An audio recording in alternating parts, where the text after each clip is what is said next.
ಜಾತಿ ಜನಗಣತಿಗೆ ಪ್ರಬಲ ಸಮುದಾಯಗಳ ವಿರೋಧ ವ್ಯಕ್ತವಾದ ಹಿನ್ನೆಲೆ ಸಚಿವರ ಜೊತೆ ಸಭೆಯನ್ನ ನಡೆಸ್ತಾ ಇದ್ದಾರೆ ಸಿಎಂ ಸಿದ್ದರಾಮಯ್ಯ. ಸಭೆ ಬಳಿಕ ಸುರ್ಜೇವಾಲಾ ಭೇಟಿಗೆ ಹೊರಟಿದ್ದಾರೆ ಸಿಎಂ. ಪ್ರಬಲ ಸಮುದಾಯಗಳು ವಿರೋಧವನ್ನು ವ್ಯಕ್ತಪಡಿಸುತ್ತಿರುವ ಹಿನ್ನೆಲೆ ಹಿರಿಯ ಸಚಿವರ ಜೊತೆ ಸಭೆಯನ್ನ ನಡೆಸಿದ್ದಾರೆ. ಬಳಿಕ ಸುರ್ಜೇವಾಲಾ ಭೇಟಿಗೆ ಹೊರಟಿದ್ದಾರೆ. ಒಂದೇ ಕಾರಿನಲ್ಲೇ ಹೊರಟಿದ್ದಾರೆ ಸಿಎಂ ಹಾಗೂ ಡಿಸಿಎಂ. ಖಾಸಗಿ ಹೋಟೆಲ್ನಲ್ಲಿ ಸಭೆ ನಡೆಸ್ತಾರೆ ಸುರ್ಜೇವಾಲಾ ಜೊತೆ.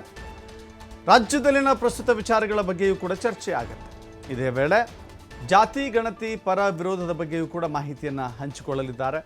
ಸುರ್ಜೇವಾಲಾಗೆ ಮಾಹಿತಿಯನ್ನು ನೀಡ್ತಾರೆ ಇವತ್ತು ಸಿಎಂ ಸಿದ್ದರಾಮಯ್ಯ. ಹೇಳಿ ಕೇಳಿ ನೋಡಿ, ಲಿಂಗಾಯತ ಸಮುದಾಯ ಇಕ್ಕಟ್ಟಿಗೆ ಸಿಲುಕಿದೆ.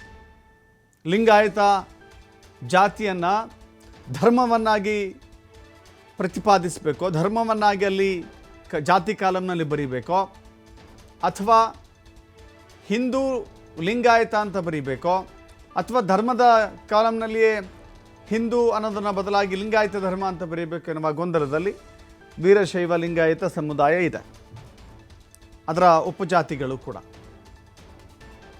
ಇದರ ಜೊತೆಗೆ ಕ್ರಿಶ್ಚಿಯನ್ ಎನ್ನುವ ಮತಾಂತರಗೊಂಡಿರುವಂಥದ್ದು ಕೂಡ, ಕ್ರಿಶ್ಚಿಯನ್ ಧರ್ಮಕ್ಕೆ ಮತಾಂತರಗೊಂಡಿದ್ದರೂ ಕೂಡ ಅವರನ್ನು ಹಿಂದೂ ಜಾತಿಯನ್ನು ಸೇರಿಸಿ ಕರೆದಿರೋದಿದೆಯಲ್ಲ, ಅದು ಸಾಕಷ್ಟು ವಿರೋಧಕ್ಕೆ ಕಾರಣವಾಗಿದೆ. ದಲಿತರಿಂದ ಕ್ರಿಶ್ಚಿಯನ್ಗೆ ಕನ್ವರ್ಷನ್ ಆಗಿದ್ದರೆ ದಲಿತ ಕ್ರಿಶ್ಚಿಯನ್ ಅಂತ ಬರೆಯುವಂಥ ಅವಶ್ಯಕತೆ ಏನಿದೆ ಅಂತ ಅನೇಕರು ಪ್ರಶ್ನೆ ಮಾಡ್ತಾ ಇದ್ದಾರೆ. ಕುರುಬ ಜಾತಿಯಿಂದ ಕ್ರಿಶ್ಚಿಯನ್ಗೆ ಮತಾಂತರಗೊಂಡಿದ್ದರೆ ಕುರುಬ ಕ್ರಿಶ್ಚಿಯನ್ ಅಂತ ಮೆನ್ಷನ್ ಮಾಡುವಂಥ ಅವಶ್ಯಕತೆ ಏನಿದೆ?